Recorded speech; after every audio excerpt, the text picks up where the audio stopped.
Good morning. I got time this morning to make a little video before I start my day. And the subject of this video is what's been called in the chess world as the Immortal Game. The game was played 163 years ago, and it's been widely published in books and articles on chess, since that time, and now on the internet. So this isn't anything new. I just wanted to share the game as it would be played on a real chess set, rather than just an annotated diagram in a book or on a computer screen. I'm going to play through the moves of what is considered by many to be one of the greatest chess games ever played. At the very least, the game is acclaimed as an excellent demonstration of the style of chess play that was in vogue during the late 19th century. That style was characterized by seemingly reckless rapid development and attack, people just throwing things at each other willy-nilly, which back then was considered the most effective way to win. There were many gambits and counter gambits offered, and it was thought to be ungentlemanly not to accept them. Um, this game that I'm going to play through and ones like it with their explosive attacks and counterattacks, they're often very interesting to play through. Um, but they would never be played today due to all the advances in defensive theory. That's not to say that there aren't some truly amazing ideas unfolding on the chessboard today. There are.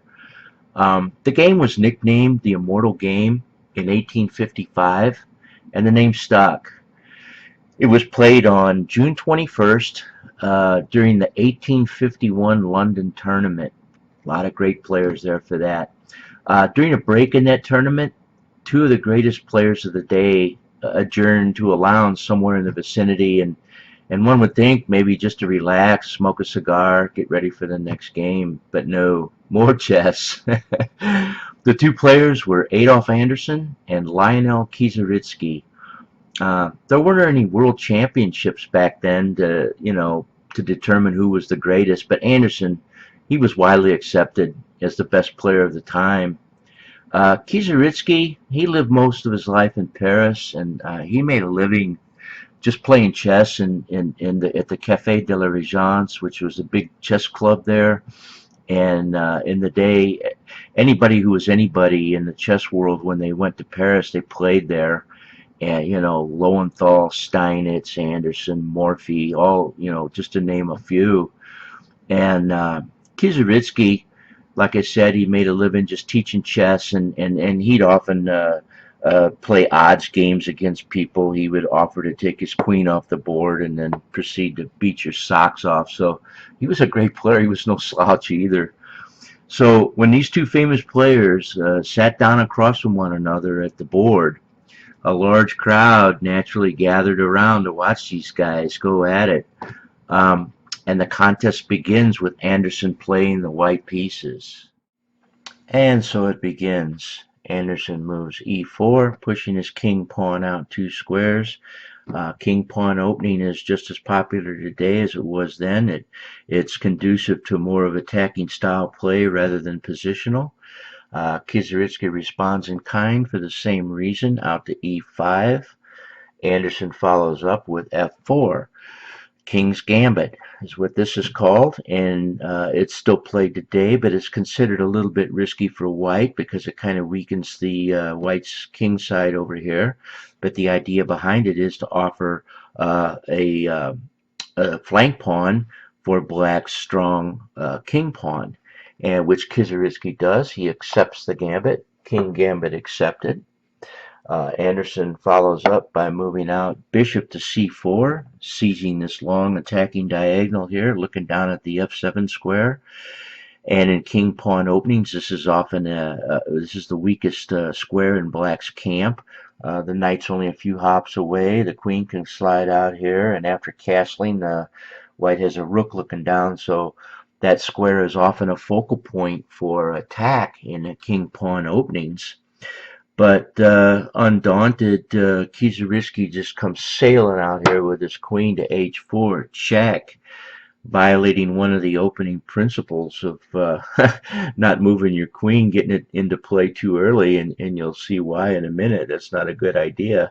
But here it looks like it does have an idea, forcing Anderssen to move his king, which he does. He slides over to f1, and now he can no longer castle on the king side, and his rook's kind of bottled up here.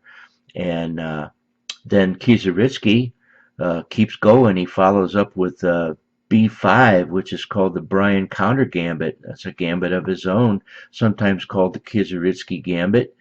And it's, I guess Kieseritzky played it a lot and studied it deeply, but the only reason I can see for it is maybe to pull White's bishop off of this attacking diagonal and create a square for his own queen bishop. So Anderssen says, sure, I'll take your pawn. I'll get my pawn back. And he does so. And then Kieseritzky comes out with a developing move, knight to f6. And Anderssen follows in turn with knight to f3. And in this case, he's attacking the black queen, which has to slide back to h6. She's moved, twice now, losing the tempo. So Anderssen just keeps going here. He's going to mind his own business, and he moves out here to d3, kind of shoring up his center and protecting his strong king pawn here, just minding his own business. But Kieseritzky says no. He says, I'm not afraid of the greatest player in the world. He says, I'm going to keep attacking. So he comes over here, knight to h5. And it looks kind of silly because now he's moved his knight twice, and he's out here on the rim.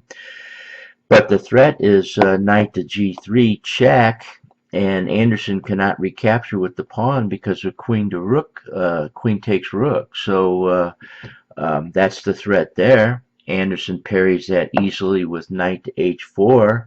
Now this no longer works because White's knight is in the way. And Kieseritzky keeps it going. He keeps the pressure on with queen to g5. Now he's attacking Anderssen's knight and his bishop over here on the queen side. And and what does Anderssen do? He parries both of those threats with knight to f5. That takes care of both of those threats. So now Kieseritzky's looking, and I guess he's feeling the pressure here. He's got his queen pawn pinned against his king over here by the bishop, and he kind of like to open things up here in the center a little bit. So he pushes out with c6, and that unpins his queen pawn, and it also attacks Anderssen's bishop. Well, Anderssen responds with his own attack. He comes out with g4. And it may, it's, some people consider that a weak move. You got a number of things that can go on here. You got a possible en passant capture there, and what would happen if the exchange just went down like that? Who knows? You can play through that yourself and go along that way. But the move that was actually made was Kieseritzky retreats back to f6. So what does Anderssen do about that? He now makes a very subtle move. He ignores his hanging bishop over here, and he just slides his rook over to g1, daring Kieseritzky to take the bishop. The bishop is poisoned. The bishop is poisoned. But how do you not accept a full piece here? And Kieseritzky goes ahead and grabs the bishop. And some people say that was his undoing. Now he's ahead in material, but you can kind of see where this is going. White's kind of going to get an attack going down here towards the king side, and he does so by moving h4.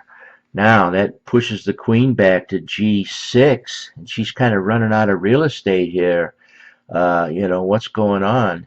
So Anderssen presses the attack with h5. Now the queen only has one square. I mean, she comes back up to g5, and now Kieseritzky's queen is completely hemmed in here on the king side. She's trapped over here on the king side, and what to do. And now Anderson's going to start mounting his attack, and he comes out here with queen to f3. And there's two murderous threats here in this. The first one being bishop takes pawn, and that wins the queen. She's got nowhere to go. The other threat is pawn to e5, attacking Kieseritzky's knight and also his rook by the queen over here. So the only way that he can parry both of those threats is to make a very inglorious retreat back to home base. So he's all the way back home. Kieseritzky got most of his pieces back in the original starting position, except for his queen. And Anderssen's starting to get a really strong attack going here. He's starting to roll, you know. So Anderssen follows through with his plan, and it's bishop takes pawn, attacking the queen. And now that previous move by Kieseritzky allows an escape square for the queen, so she comes back to f6 there, and she's looking pretty good there. So what does Andersson do next? He just comes out with a nice developing move, but the knight comes out to c3, but it's galloping over here towards the action, and so Kieseritzky responds with a developing move of his own. He's got to get some pieces into play here pretty soon. So he comes out bishop to c5 with an attack on Andersson's rook over here on g1. So how does Andersson respond? With an attack of his own. He comes up here knight to d5, attacking Kieseritzky's queen. Well, now, whoa, things are getting ugly here for black. I mean, there's these knights are getting too close for comfort. Black needs to keep an eye on this pawn over here. There's an attack going on the g pawn over here, check. So Kieseritzky keeps his eye on that square by coming up here and attacking Andersson's pawn on b2, and so he's still got an eye down here. But now Andersson has got both of his rooks hanging. He's got this rook under attack by the bishop. He's got this rook under attack by the queen. But he's undaunted. This guy's the Terminator. I mean, he's not going to slow down. He says, "I'm coming after you, Kieseritzky. I'm coming for you." And so what does he do? He comes out here, bishop to d6. Whoa, wow. Okay, now definitely a mating threat. The bishop's sitting on is controlling the c7 square and the e7 square, and there's definitely a mate in the works here going on. So and really, Kieseritzky cannot respond by taking the bishop. If you play through this, which I have, you will see that it doesn't really help him at all. So he desperately comes up here and snatches up Andersson's rook here on the g1 file, and a lot of people say that he probably should have taken this rook first, but undaunted, Andersson just makes the fatal, he makes the fatal sealing the deal move, and he just comes up here and goes e5. Okay, so the queen can no longer get back to aid in the defense back here, so she just goes ahead and takes his other rook. Okay, queen to a1, check. Andersson merely slides his king out to e2, and now Kieseritzky's got two powerful pieces back here, but his attack has run out of steam. He really has nothing he can do down here. So there's definitely a mating threat in the works here now, and there's only one thing that Kieseritzky, well, there's two things that he can do, but at this point Kieseritzky states that he resigned, but people actually say that before he did that, he made this move, knight to a6. Now the mating squares, he's got a knight covering this mating square and a knight covering this mating square. So uh, he can't. He has to keep those going. So at this point, Anderssen announces the mating sequence, and it goes like this: knight to G, knight takes at G7, check. Uh, Black can only move to D8, and now Anderssen forces Kieseritzky to take his queen. Queen to F6, check. The only move he has is to take the queen with his knight, and that pulls the knight off of the mating square. So he does that. He would have done that. Knight takes queen, and the final fatal blow, the coup de mort, is bishop to E7, checkmate. So there it is, a beautiful gem of a game. And the wild thing about this is that when you look at this, Kieseritzky's only down 3 pawns. He has every one of his major pieces and minor pieces on the board. All of his pieces are on the board, and at the same time, Anderssen's given up a bishop. He's given up a rook, and then he gives up another rook, and then he forces Kieseritzky to take his queen. So this is quite a gem of a game, and I love playing through it. It's very instructive. It kind of gives you a glimpse into the mind of these guys. But like I said, I enjoy playing through it, and I hope you enjoyed the game. And thanks for watching.